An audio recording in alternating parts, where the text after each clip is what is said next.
dafay naa daal di touché excusez-moi on pouvait bien tey jii bu ñu amee suñu indépendance ñu ni non du ñu permettre tey benn base militaire daal di ñëw camper fi du ñu permettre benn base militaire ñëw xool fi gën a baax ci suñu suuf ñu daal di fi samp pendant des années et des années yoo xamante ni loolu nekkul lu leur propre intérêt ñu daal di leen koy permettre donc loolee ñu daal di ñëw jëlee ko fi. Deuxièmement aussi côté les dirigeants africains en général Bijou bu ñu nee les dirigeants africains en général bu ñu ni Sénégal kese de am na ci yenn présidents africains yoo xamante ni dañoo am complexe face aux occidentaux ba suñu joon yàlla tey jii moo tax ñuy wéyal di saraxe ñi nga xamante ni ñoom ñoo di seen population. di saraxe li nga xamante ni moom moo di seen ay ressources naturelles mais également bàyyi leen ñu daal di ciy teg loxo daal di koy def moomeel tey bu ñu amoon indépendance mën nañu benn tubaab du am fitu ñëw naan day ñëw Sénégal wala muy ñëw ci benn pays africain di jël li nga xamante ni moo di seen ressources naturelles que ça soit mu nekk pétrole mu nekk or mu nekk phosphate mu nekk fer ak lépp lu mu mënti doon mais ñoom dañ cee am liberté am ci accès boo xamante ni tey jii li ko daal di waral mooy que ni faiblesse su yenn ci dirigeants africains yi moo tax mu leen di woowaat à l'unité nee na leen ñu ñëwaat à l'unité unité boobu noonu mooy lan mooy ñu bañandoo président africain bu mu mënti doon dirigeant africain bu mu mënti doon ngay bañ di lànk que ni man dootuma nangooti tubaab bi di ma teg lii dootuma nangooti tubaab bi di ma def lii donc sur ce point mi ngi wax naan il faut ñu daal di am li nga xamante ni moom moo di la pleine indépendance te évidemment il a raison sur ce côté parce que ba suñu jonn yàlla tey jii on continue à se poser des questions à savoir est-ce qu'on est libre boobu nag lenn doo nga ko mën a def mooy ñu daal di ñëw ci benn air bu bees boobu noonu day laaj ñu daal di booloo suñu doole mais également day daal di laaj ñuy déggoo suñu biir nee na li nga xamante ne moom moo di choix bu Ouagadougou bi pour daal di joxe message bii nii nekkul choix boo xamante ne daf ko def au hasard nekkul ab choix boo xamante ne c'est anodin parce que Burkina Faso bi nga xamante ne junte militaire moo fa nekk actuellement mu daal di fay ubbi ab discours cela signifie que ni ñoom état bu militaire yi teg seen loxo état bu junte militaire di diriger état bu am président état boo xam wala pays africain boo xamante ne sax mën nañ ni roi moo fa nekk wala lépp lu mu mënti nekk loolu nekkul li nga xamante ni moo war a def différence à ce que ñoom da leen di interdire à ce que ñu daal di am li nga xamante ni moom moo di les états africains les États-Unis africains parce que unir bi la ñu daal di soxla donc que ça soit junte militaire que ça soit président ak lépp lu mu mënti doon il a beaucoup insisté par rapport ak li nga xamante ni moom moo di indépendance il a beaucoup insisté aussi à ce que ces dirigeants ñu daal di am li nga xamante ni moom moo di seen renaissance bopp parce que ñoom à partir de seen renaissance boobu noonu moo permettre à ce que seen jeunesse aussi ñu daal di jóg taxaw commencer di bañ di jàmmarloo ak ñoom te loolee nag tey jii mën nañoo dem ba nekk li nga xamante ni rek mooy kiy diriger buñ ne kiy diriger dans quel sens bi nga xamante ni tey jii ñoom ñoo téye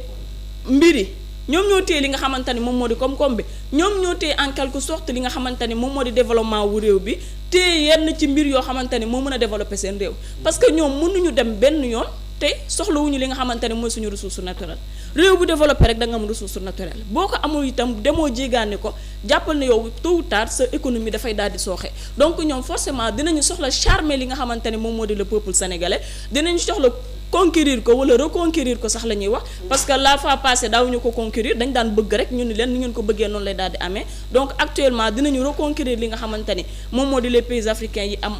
ressources naturelles ñoom ñooñee nag dañ leen di woo ci li nga xamante ni moom moo di fermeté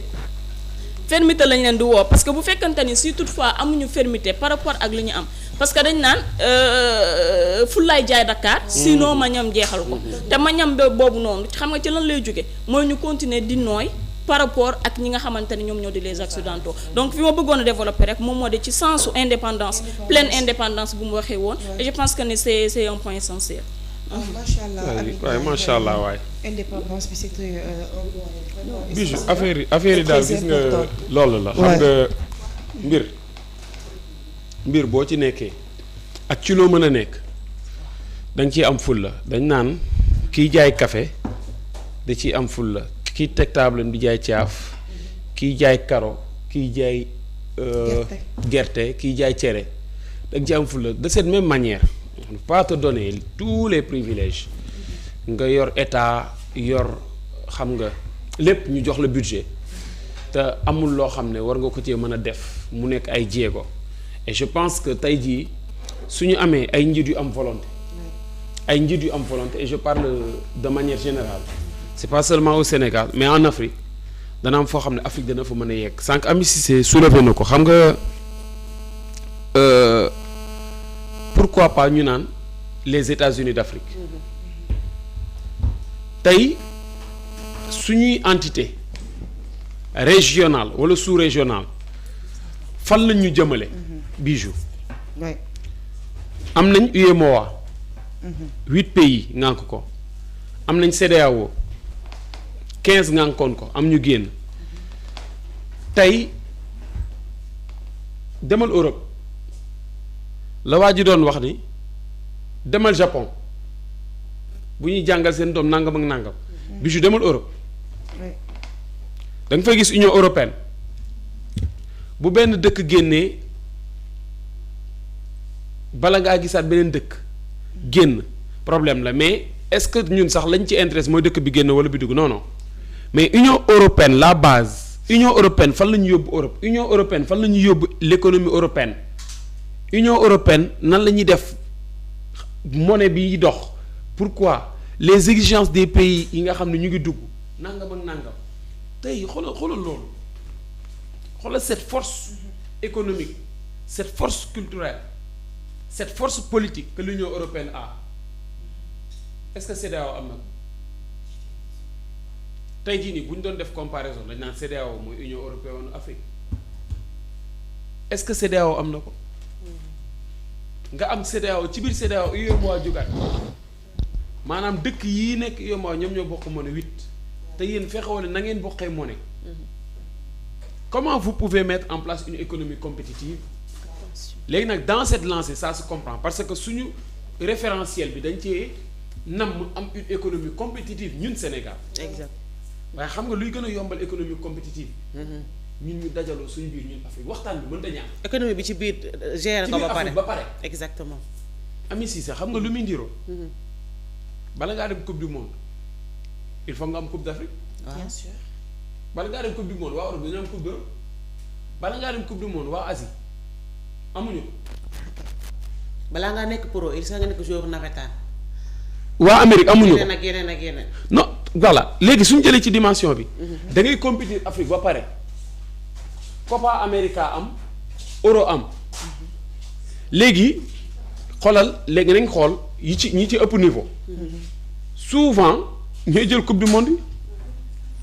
de cette même manière nous ne pouvons pas compétir à l'échelle internationale sans pour autant ñun suñu biir ñu compétir.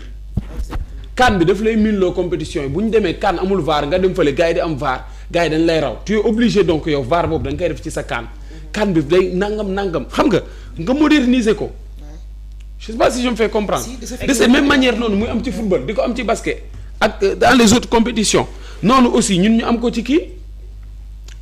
ci suñu économie ci politique ak ñoom seet il faut que ñu am ñun lan la ñuy dëgërloo ba pare. au niveau continental ñu war a mën a am nag wax dëgg yàlla yenn taxawaay au niveau international te li ñuy wax rek gis nga l'impossible pour man ce n'est que le possible vu par quelqu'un de médiocre il suffit juste d'avoir de la volonté de la rigueur de l'engagement kese et aussi ce sera une question de choix nous avons choisi de nous développer après dañuy développer mais ñun dañoo choisir nekk ci ndóol